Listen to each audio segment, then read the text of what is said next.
Le Roi Lion, c'est un peu comme une grande famille, parce que il y a des Rois Lions partout dans le monde qui se jouent dans toutes les villes. Et du coup, moi je sais par exemple que je suis sur Instagram les autres comédiens qui jouent le même rôle que moi. Et du coup, on sait qui joue quand. Et c'est un honneur de faire partie d'un spectacle qui joue depuis quasiment 30 ans. Et tu joues le rôle de Ed. C'est la hyène qui ne parle pas, qui rit, même si toutes les hyènes rient. Mais quels sont les défis que tu rencontres justement quand on travaille avec une marionnette comme Ed? C'est énormément de physicalité. C'est un vrai challenge tous les soirs d'aller sur scène. Moi, ça fait plus de 600 fois maintenant que je joue le spectacle. C'est toujours aussi dur d'enfiler le costume parce qu'il est très lourd et de se mettre à quatre pattes et de jouer avec la marionnette. C'est énormément, c'est très physique, mais en même temps, ça pousse quasiment à la performance.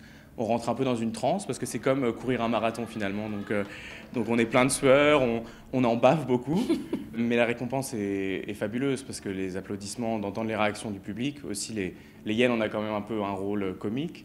Donc ça réchauffe le cœur d'entendre les gens rigoler avec nous sur scène. C'est un vrai bonheur, c'est une grande communion.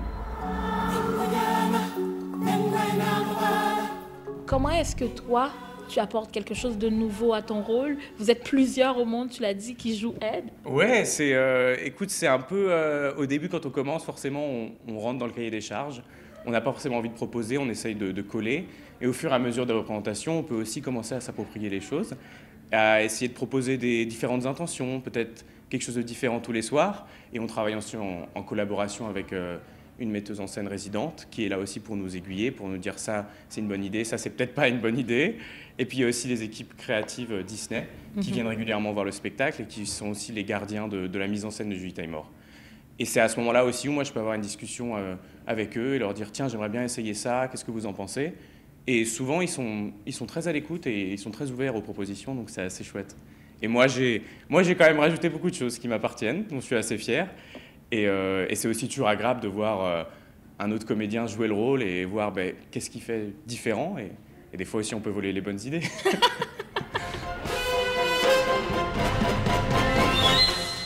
Mis à part Ed, tu joues aussi d'autres personnages. Oui, je joue aussi Timon et Zazou, qui sont quand même les deux autres personnages comiques aussi, des rôles de comédiens. Mais c'est aussi les seuls deux rôles de vrais marionnettistes, dans le sens où c'est la marionnette qui joue et le comédien, le marionnettiste, donne vie à la marionnette. Et c'est assez drôle parce que, par exemple, Zazou, c'est le majordome. En anglais, il est toujours joué avec un accent britannique parce qu'il représente ça. Et moi, pour la première fois, on m'a demandé, essaye de le faire avec un accent français. Donc si je le joue à Toronto, ça sera en anglais avec un accent français. Et c'est aussi une fierté, je trouve, de représenter le bilinguisme ici au Canada. Moi, ça me touche particulièrement.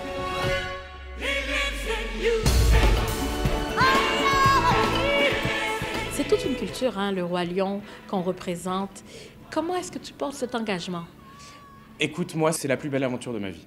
Parce que je me retrouve dans un spectacle avec une cinquantaine d'artistes, et que ce soit à Paris ou ici, c'est des gens qui viennent d'horizons différents. Moi, je n'étais jamais venu à Toronto avant, et je suis arrivé, et j'ai été touché aussi par à quel point la richesse de la diversité de cette ville, et de voir aussi une troupe de jeunes Canadiens qui s'approprient le spectacle, qui tous les soirs va sur scène et est fier aussi de montrer ce multiculturalisme qui, je trouvais, emblématique de Toronto. Moi, ça me touche et je respecte profondément ça et c'est une grande fierté de faire partie de cette troupe.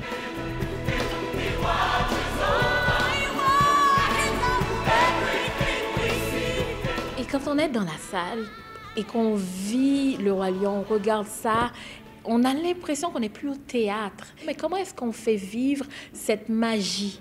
C'est un spectacle qui est complet. Donc l'engagement est complet, il y a de tout. Il y a des marionnettes, il y a des ombres chinoises, il y a du masque. C'est dans la tradition du théâtre. Et c'est un spectacle aussi qui puise ses inspirations partout dans le monde. Julie Taymor, elle est en Afrique du Sud, elle a aussi beaucoup travaillé sur les danses indonésiennes, donc ça se retrouve dans la physicalité. Et en même temps, c'est les musiques d'Elton John, mais c'est la musique d'Hans Zimmer, c'est Hollywood, mais c'est aussi les musiques sud-africaines de Les Bohèmes. Donc c'est un grand mélange. Et je pense que ça raconte aussi une histoire qui est universelle, qui est très humaine. C'est la quête identitaire, c'est le rapport au père, au deuil, quelle est ma place dans ce monde. Et ça touche. Ça touche tout le monde. N'importe qui dans la salle, les enfants comme les grands. Et ça nous touche aussi forcément, nous, sur la scène. Et moi, tous les soirs, j'ai la chance sur le premier numéro, The Circle of Life, de descendre l'allée et de voir le regard des gens. Et c'est fantastique.